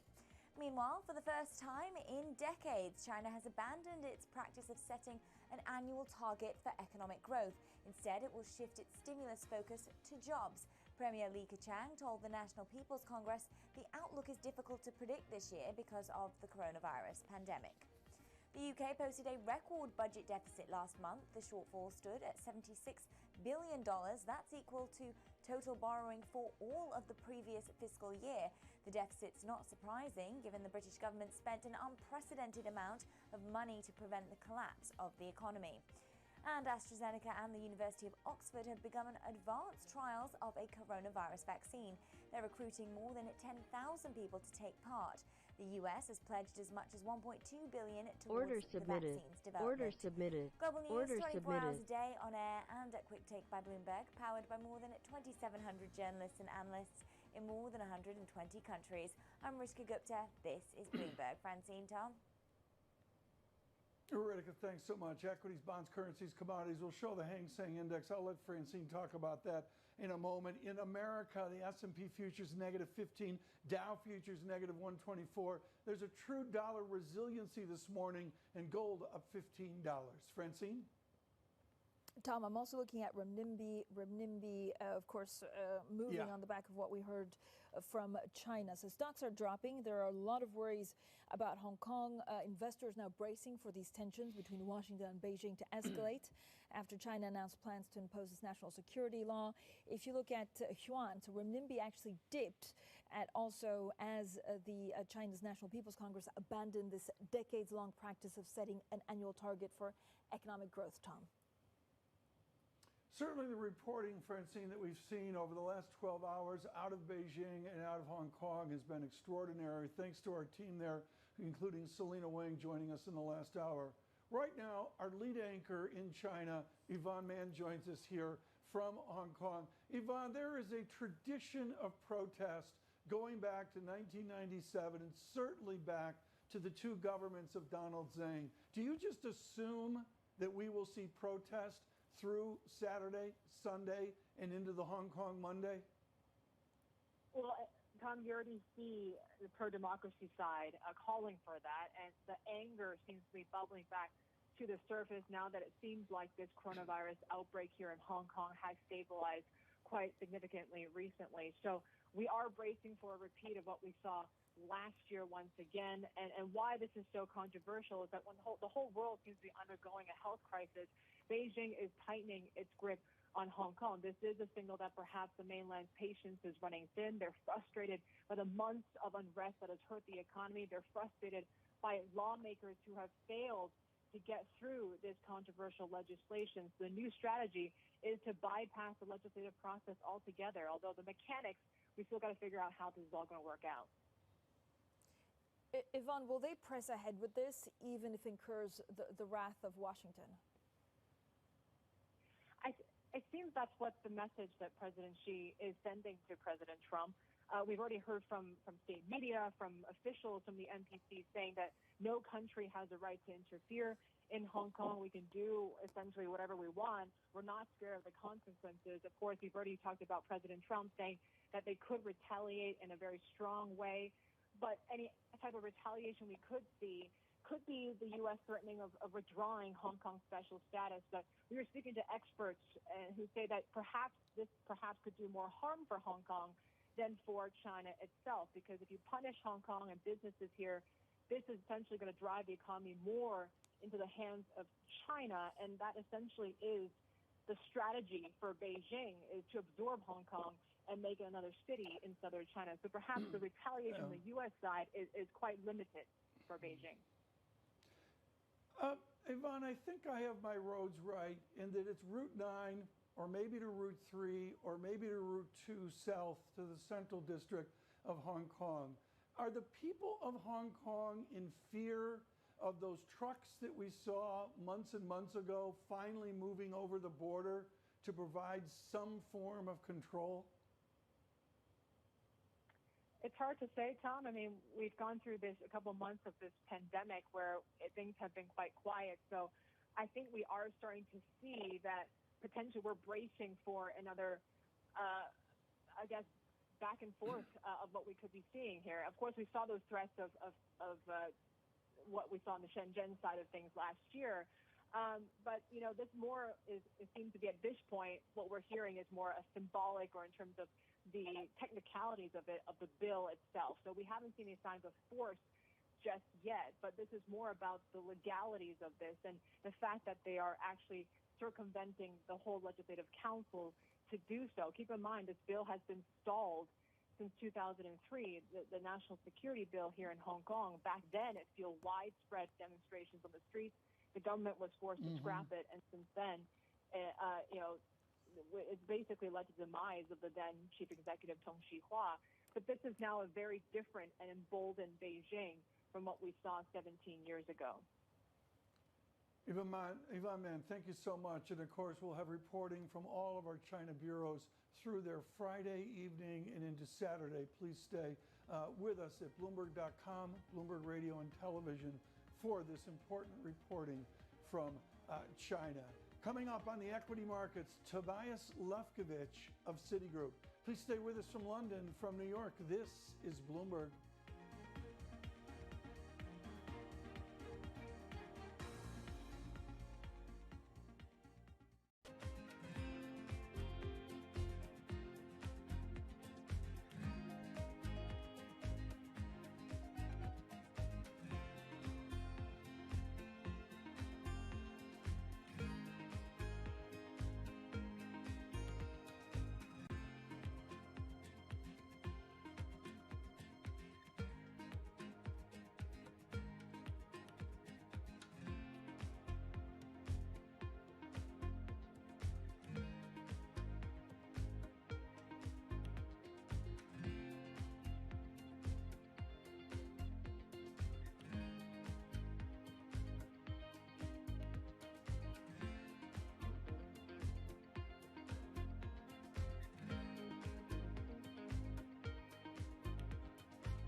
Good morning, everyone. Bloomberg Surveillance. Francis Lacroix in London. I'm Tom Keene in New York. We look for a British bank holiday. We look for Memorial Day in America, and so many at Citigroup really making headlines. Mr. Corbat talking about a 4-day weekend, or you can move your Friday day off or whatever. a splash here in New York City, to say the least. Working for Mr. Corbat this morning is Tobias Lefkovich, always doing equity strategy for Citigroup. We're thrilled that he could join us today. Tobias, what have you changed recently, or what are you going to change over the weekend in your strategy on this stock market? Not a lot going to change over the weekend, in the sense that when we look out over the next several months, we think that we've kind of got four issues that the market's kind of got to get over. Number one, how well will people come out from lockdown, in the sense of, are they going to still practice social distancing? Yeah. So, the ability to grow at a pace that is more accelerated is in question. Number two, the Commercial Industrial Lending Standards Survey that came out from the Federal Reserve Board a couple of weeks ago showed banks tightening their credit conditions for businesses, and that usually is a 9-month lead indicator suggesting that we're not going to get this big fourth quarter pop. We have a huge number of people unemployed. How many of them can come back in a reasonable time frame? Our economists think this could take 3 or 4 years. And lastly, with the environment that we're in, are we looking at the elections coming up? Are businesses going to be willing to go out and spend and invest in front of the elections? Because you could have some very significant policy changes if there's a change in administration. The bears have been confounded off this March low. Is it the establishment of a sustainable bull market, a sustainable lift up where we breach through SPX 3000? We don't think so, in the sense that our panic euphoria model, which is our primary sentiment metric, went into euphoria last week. That generates about a 70% probability of markets being down. We saw this back in late January, right before the sell-off, and we saw this back in September 2018, right before the sell-off there. So we do think there's risk to the move that we've enjoyed thus far. We were in panic territory March 20th, so it was signaling a much more positive trend back then. But the sentiment that we pick up talking to investors, not just from positioning, which was what panic euphoria does, but just talking to investors, the tone, if you like, has changed so dramatically. Everybody is a lot more comfortable, and I would even argue, significantly complacent at this point, and suggests at least the probability of, or an increased probability of a pullback from the strength. Again, it's not like we're bearish. We do think over the next year there's still upside, but we do think it's a bumpier road to that time frame. So, Tobias, why do you think the markets are complacent? Are they expecting a vaccine sooner than we think it is, or are they expecting the economies to be reopened and staying open? So I think there have been kind of 3 or 4 reasons why the markets been moving up. Number one has been the very substantial stimulus that we've seen, both from a fiscal and monetary side. Number two, there has been much better news on the healthcare side in terms of hospitalizations, treatments, even potential for vaccines and cures. Number three has been the economy opening up, people kind of looking forward to getting out and doing things, and that economic growth will improve from near standstill. All of those are very significant, and we have what we call this overlay of investor behavior that we call not FOMO, with fear of missing out, but FOMO, fear of meaningfully underperforming. So when the market goes up, investors have to be positioned in the market, or they're going to underperform and potentially get fired. Tobias, do you think there's just too much hope on the fact that the recovery will be strong because of central banks? I think there is this element of don't worry, the Fed's got your back, and certainly Mr. Powell this week was indicating not quite to do whatever it takes commentary from Mr. Draghi back in 2012, but similar kind of notions of the Fed has still a number of tools that they can put to use and try to support financial markets. I think that's more about supporting the economy. And in many respects, what happened both from a fiscal and monetary side, back in late March, was an attempt to, if you like, offset what would have been potentially much more calamitous outcomes in the economy, as opposed to necessarily being expansionary. So I think the interpretation of what the Fed is doing is not trying to generate economic growth, but prevent what would have happened otherwise.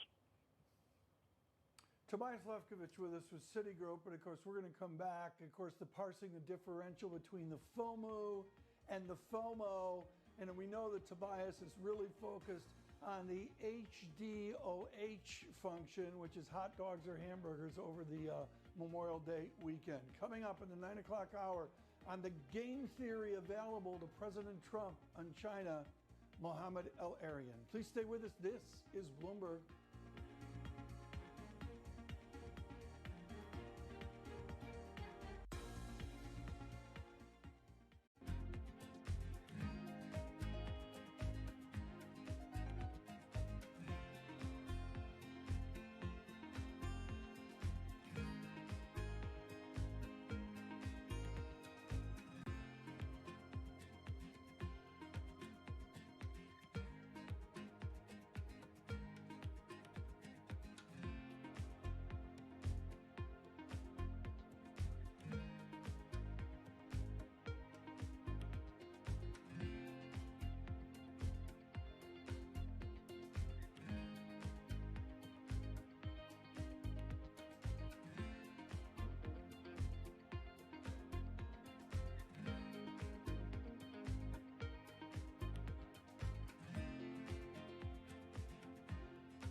This is Bloomberg Surveillance. I'm Francine Lacqua here in London. Tom Keene in New York. Tom, we were having a great conversation about some of the equities that could be on the move with Tobias Lefkovich. He's Citi Chief U.S. Equity Strategist. Tobias, talk to me a little bit about the sectors and valuations. If you look at technology, what we use day in, day out, certainly when we're in lockdown or working from home, are these valuations overstretched, or will the way that we live actually change and adapt?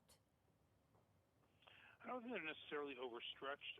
What I do think is they're no longer that attractive. So, for example, again, back in late March, on a trailing basis, PE, we're at the second best range to have bought the market in the past 80 years. The best area has been under 8 times earnings, and the second best area has been 14 to 16 times earnings. And we actually got there again in the latter part of March. Now we're at a level closing in on 20 times earnings on a trailing basis. That is the kind of second least attractive area to buy the market. There's still some upside, but it's not as attractive as it used to be. There is concern that certain areas of the market have gotten a little bit too crowded.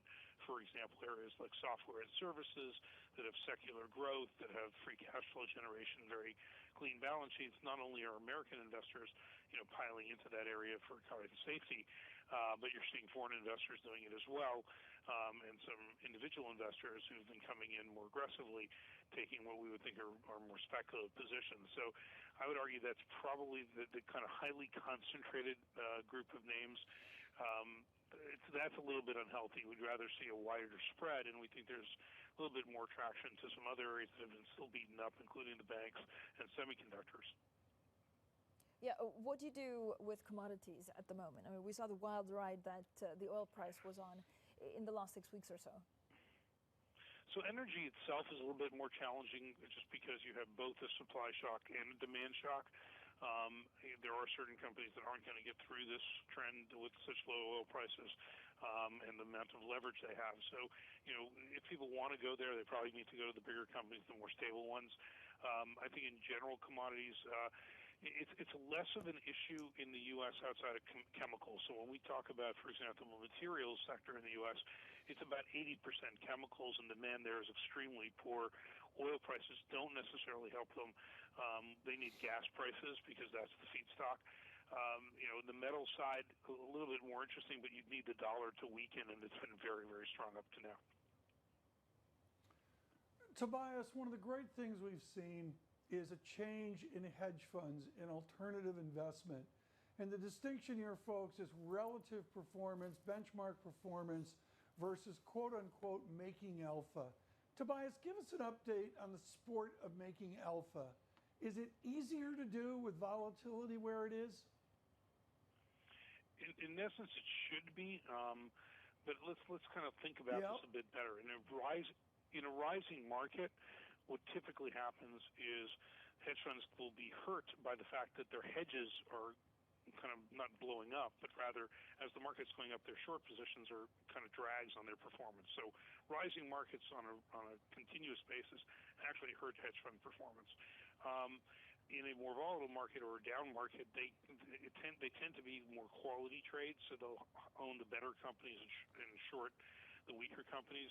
So down markets actually benefit their positioning relative to general market performance.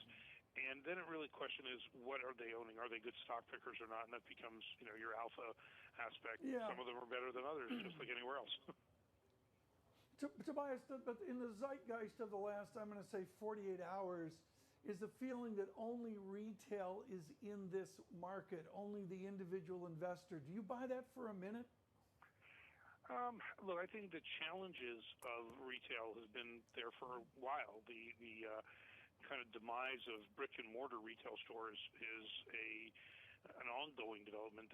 We've all been very focused on buying things online and having them delivered to our door rather than have to drive somewhere, go find parking, walk through sometimes a disorganized retail environment, and then have to wait in line to pay. So the convenience of online has been going on for a while. What the pandemic has done in many respects is accelerate that demise of retail. The one question you could ask over the next couple of months is, if people do start getting out, will they want to go to retail stores just to get out and do something, as opposed to necessarily just click on their PCs or their tablets to buy something? And I suspect that, again, in the very near term, there's going to be this desire to get out for the experience. And then the question is, can you do it in a way that protects you from a social distancing point of view? We'll see that over the next few weekends, because stores are opening up around the country. And again, my gut feel is that we're going to see some people wanting to do that because they're tired of being cooped up at home. Thank you so much, Tobias Leckfridge, their City Chief U.S. Equity Strategist. Tom, we're getting some news out of a Pakistani international airline flight from Lahore to Karachi that has crashed. I'm looking at the UK media, actually. So we understand, but this has not 100% been verified, that it could have crashed in houses near the airport. So I imagine it was a short while after takeoff. But of course, we'll have a look at the underlying reasons behind this. Pakistan saying that this PIA flight from Lahore to Karachi has crashed. We understand that there are about 100 people were on board. This is what the markets are doing. The focus is on China. The focus is on China because of the US-China trade war. The focus is on China because of the National People's Congress, and it's on China because of this new security law passed on Hong Kong with protesters getting ready to fight it. Coming up later, Mark Mobius, who's Mobius Capital Partners co-founder. That interview coming up 1:30 p.m. London time. This is Bloomberg.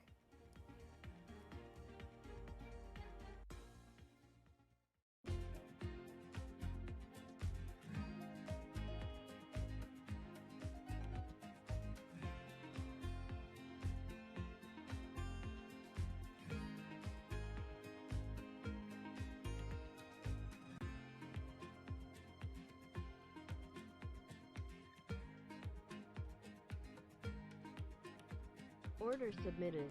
Order submitted. Order submitted. Order canceled. Order canceled. Order canceled.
What terrorism? There's no such thing as terrorism here, except it's so obviously targeted at all the anti-government protests. Oh boy, I mean, Hong Kong there's just no graceful way for Beijing to manage the rather special circumstances. It's deeply concerning to the United States. Hong Kong is a great friend to us, and we are monitoring this situation closely. Senator Toomey and I have been working on this for some time, but of course, the events of today and the announcement that China intended to crack down further in Hong Kong has added, I think, new urgency to passing this legislation. We'll review it in the House. I've asked my committees to take a look at what that is. I take second place to no one in the Congress, House, or Senate. It is another moment for the United States and China, for Washington and Beijing. To give us perspective, Martin Schenker, our chief content officer. Marty, you and I have seared to our memory Order filled. when we Order woke up submitted. that morning Order and Mr. submitted. Nixon in 1972 truly changed the world with Secretary Kissinger leading the way. But before that, Marty, was a drama that you and I don't remember, which was Madam Chiang Kai-shek's visit to America in the depths of World War II in her speech to Congress in 1943. I would suggest, Marty, that moment still lingers in the mind of Republicans and Democrats. How do they honor that heritage as they address Beijing? Well, I think what Congress and this president have to figure out is how to respond in an appropriate way without creating an even deeper crisis in the relationship between China and the U.S. And I think that is going to be a very difficult and delicate thing to accomplish. I mean, there's been very careful wording here, and of course, we've been playing folks through the morning on Bloomberg, our conversations in China. And also, what I would suggest, Marty, was a measured response from Congress, both Republicans and Democrats. What do you perceive at the State Department is one example? Yeah, well, Mike Pompeo at State is going to have to assess the situation and make a recommendation. Congress does have the authority under a law passed about 20 years ago to take a look at the status of Hong Kong and make a decision on whether its special trade relationship remains in force. Marty, what will make them decide? I mean, how unhelpful is it that actually this is also, in the midst already of one of the largest economic downturns we've ever seen? Will it make them unlikely to pick a further fight with China?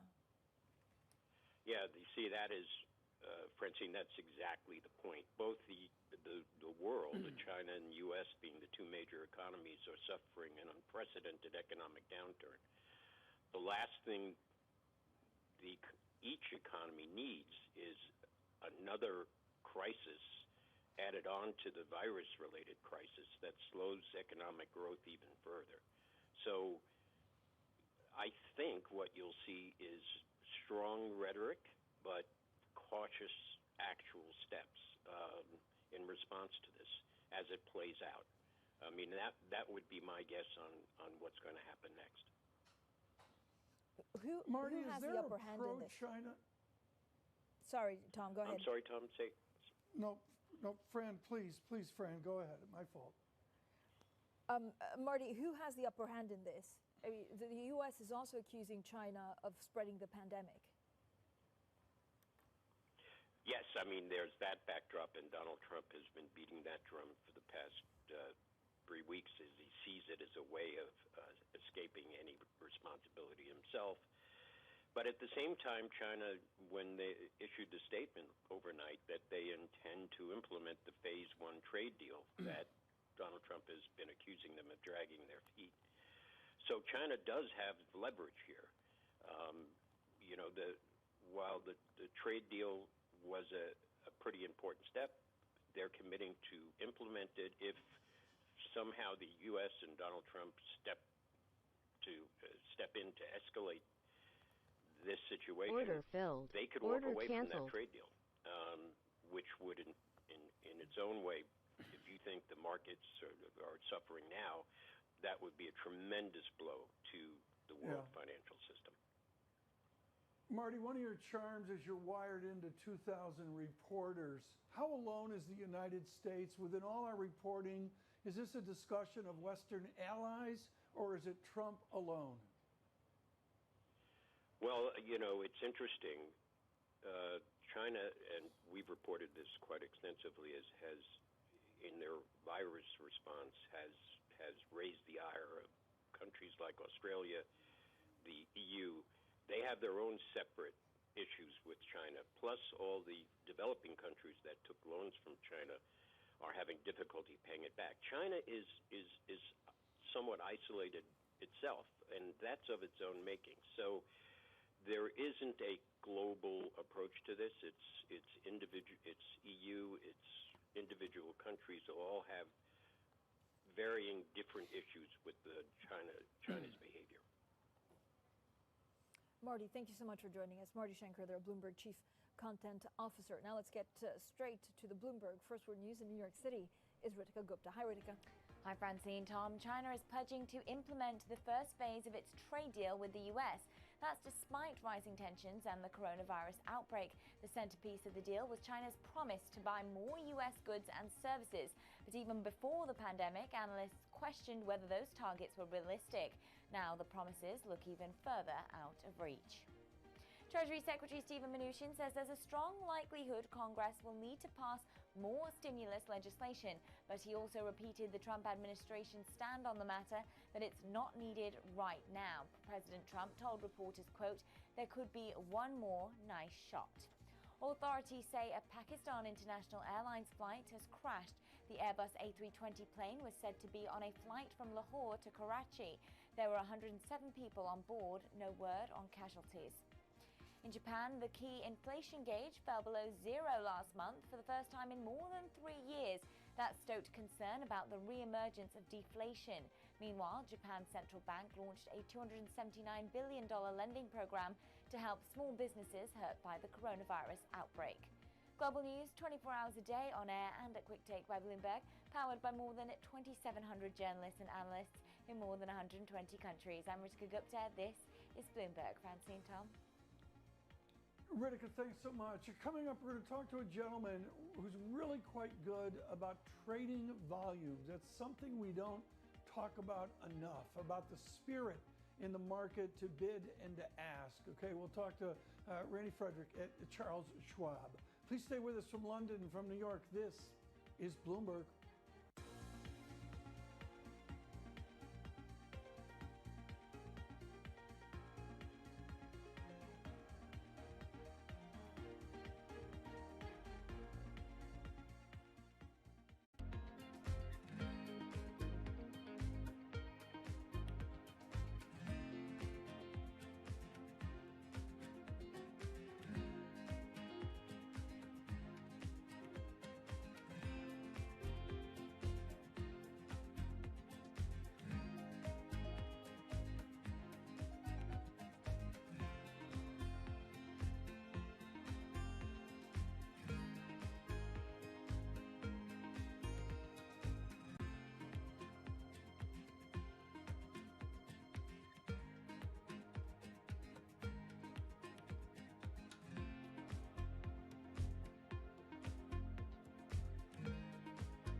Bloomberg Surveillance. Good morning, everyone. This is something we don't often do, but we're going to do it right now, which is dive into the derivative and trading aspects of this rally. And the reason we do that is because the world's changed. For weeks and weeks and weeks, we had subdued volatility, a quiet to the market, that everything priced to perfection feeling, and then it all unraveled. The VIX at 12, 13, 14 blew out way through the long-term average of 19, 20, exploded up to 40, 50, even a moment at 80.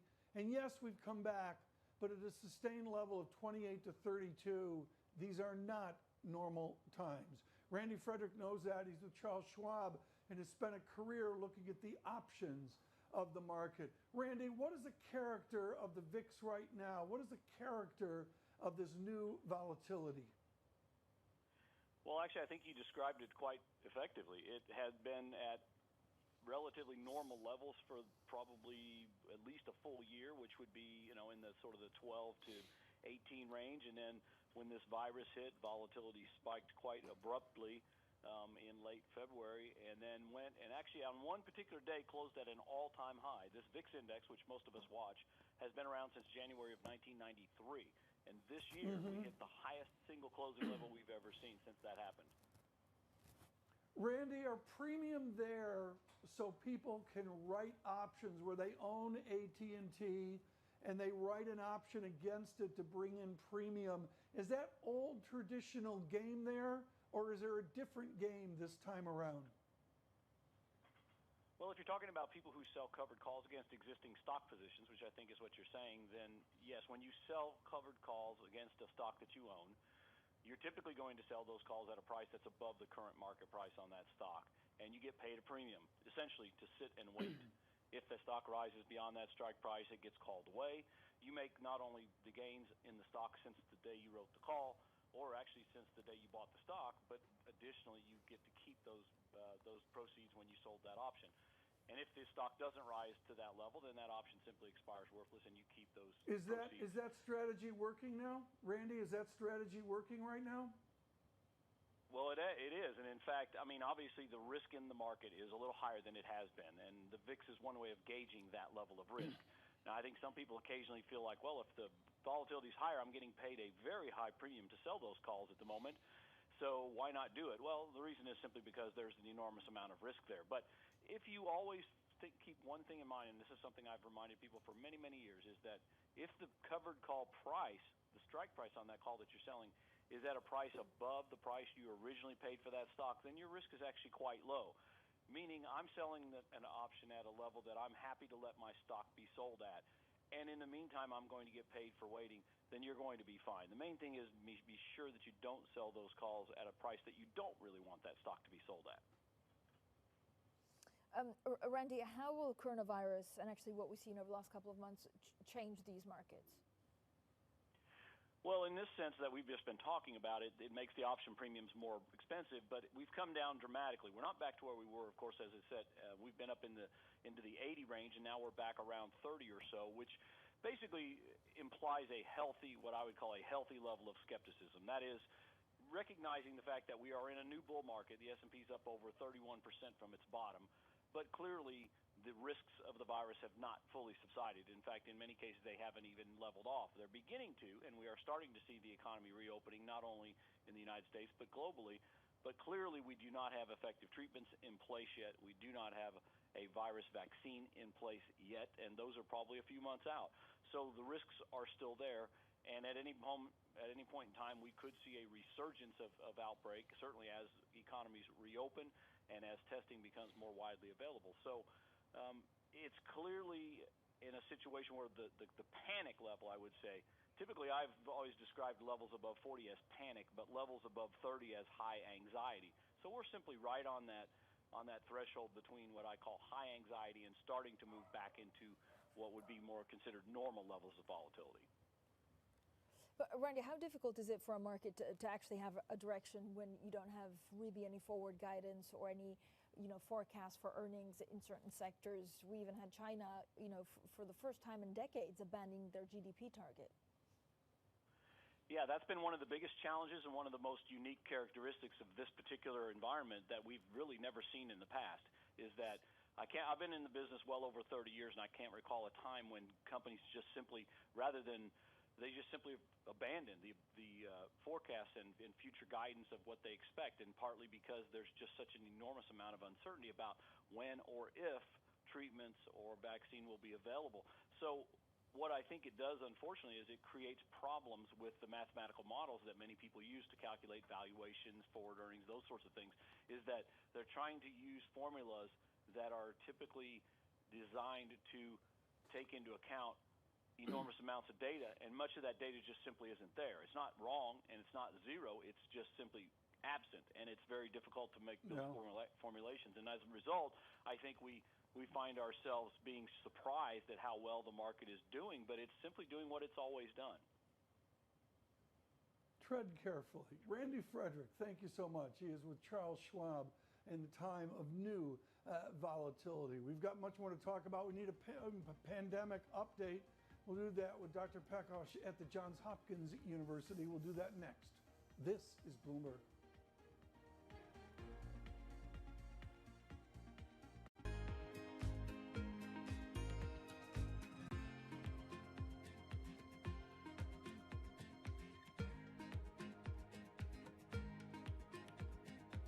Order submitted. Order submitted. Order submitted. Order canceled. Order canceled.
This is Bloomberg Surveillance. I'm Ritika Gupta. Let's get the Bloomberg Business Flash. IBM is the latest tech giant to cut jobs in the midst of the pandemic. The company let workers go in at least 5 states. IBM didn't give any numbers, but one worker who lost his job says the number of positions eliminated is likely to be in the thousands. It's unclear how many of the cuts are caused by the pandemic. IBM has suffered years of falling revenue. Nissan reportedly may cut more than 20,000 jobs worldwide. That's according to Japan's Kyoto. It also reports that Nissan may reorganize operations in Japan because of falling demand for cars. The company is scheduled to release its new midterm plan next week. And the clock's ticking, and Hertz is in a deadlock with a key group of creditors. The struggling rental car giant faces a deadline today to agree to a deal on missed debt payments. Some investors are confident that they'll get their money if Hertz has to file for bankruptcy and is forced to sell cars backing their bonds. And that's your Bloomberg Business Flash. Tom, Francine. Ritika, thanks so much. He is at the Johns Hopkins University Bloomberg School of Public Health. We should point out that Mr. Bloomberg is the founder of Bloomberg LP, this television and radio Order platform submitted. as well. Order submitted. Andrew Pekos Order joins us, and submitted. what is so important to understand as we go into a Memorial Day weekend and attempting to understand the stresses on our medical community, that he celebrates a wedding anniversary today, and we're thrilled he would take time out to be with us this morning. Andrew, congratulations to you and your bride. What is so important here is the stresses on an exhausted medical community. How are they doing? Absolutely. I think, the pandemic itself has been such a focus of the medical community and of people. But we have to remember that there are other things that are going on, other healthcare issues that need to be taken care of. Some reports this week about drops in pediatric vaccination rates are, of course, a concern, because things that are not getting done now will have implications later on in the year, maybe next year and the year afterwards. How serious is Brazil? I looked at the log glide path yesterday per capita, the wonderful work that the FT has been doing with Johns Hopkins University, and the glide paths of Brazil and Ecuador are really, really grim. Yes, the Southern Hemisphere is now getting into its late fall, early winter season, so there's been concerns about whether or not the COVID-19 virus would do better in cooler conditions and winter-like conditions. Brazil and Ecuador are having tremendous trouble in terms of controlling the outbreak with huge numbers of cases. Other countries in the Southern Hemisphere have been able to control that with very, very rigid and active surveillance for the virus and testing for the virus. But several countries in South America are a concern, and the emerging problem in Africa is also of some concern. Order filled. Order submitted. Dr. Order Pekos, submitted. are there enough testing kits in emerging market economies, or is that a worry that we actually don't exactly know what's going on? Yeah, I think the number one worrying in those countries is the number Order of tests. filled. And Order then, filled. Order right behind submitted. that Order is submitted. the Order submitted. availability Order of submitted. good laboratories Order that can filled. run those tests Order in a timely submitted. manner. Order So submitted. those two things combined are going to make it incredibly challenging for some countries Order to submitted. really respond Order well filled. in terms Order of canceled. the Order testing, canceled. Order canceled. isolation, Order and canceled. contact tracing Order that are canceled. needed to control Order this canceled. Outbreak early. Andrew, what can you tell us about the end of the lockdown? So we're seeing a number of economies, the biggest economies in the world, reopening, some slowly, some less slowly. But given the time lag of people ending up in hospital, when will we have a better idea of the exact situation? And this is one of the challenges with this virus, because it can take anywhere from 1 to 2 weeks to show symptoms, and you're infectious for about probably 7 days. The lag between when cases start to come up is significant. You're seeing some small spikes particularly in states in the U.S. that are loosening their economy. Some other states are doing a little bit better right now, but we really won't know until 2 to 3 weeks from now how these states are doing with loosening their public health interventions. Dr. Pekos, one final question. I don't mean to be trite about it, but I think it's an immediate question. How safe will the beaches be this weekend? What are your thoughts on heading to the beach? Well, as economies open up, as some of these social distancing, social distancing should still be in place. So people need to really be careful about keeping their distance Order from submitted. people when they're outside. Order canceled. It's great Order to get outside, canceled. to do some Order activities, filled. Order to try to canceled. enjoy yourself during Order these times. canceled. But social distancing and wearing masks is going to be an incredibly important thing to do, irrespective of what your activity is. I know it seems a little bit odd to say that on a beach and stuff, but maintaining social distancing is the critical thing as people try to get out and get back into some sense of normalcy. Andrew, thank you so much. Dr. Andrew Pekos there of Johns Hopkins. Now also be sure to check out VRUS Go on your Bloomberg terminal for the latest information, and tune in every day for our exclusive conversation with Johns Hopkins experts for an inside look at battling COVID-19. Plus, we have some really exciting news starting next Tuesday. After the bank holiday, join Tom Keene, but also Jonathan Farrow and Lisa Abramovitz for Bloomberg Surveillance, a simulcast on Bloomberg Radio and Bloomberg TV. That's from 7 a.m. New York time, 12 p.m. They'll dissect and analyze the day's news headlines.